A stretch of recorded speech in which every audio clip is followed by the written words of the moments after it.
Hi everyone, welcome to our channel Tech Studio. On today's tutorial, I'll guide you how you can sign in on YouTube in mobile. But before guiding you through the steps, make sure you have subscribed and hit the notification bell of this channel so that you can get notified about the further videos on this channel.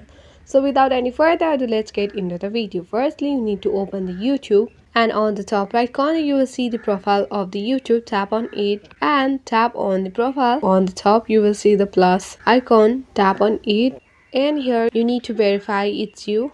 Checking info notification has been shown here. Here you need to enter your email or phone number. Once you enter email, you need to tap on next. So here it is notified that this account already exists on your device. So if this is already existed, then you can go to the profile and select the account you want to sign in on the YouTube. But if you have new email, then you can enter your new email, and after you enter email you need to enter your password, then you can easily sign in into the YouTube.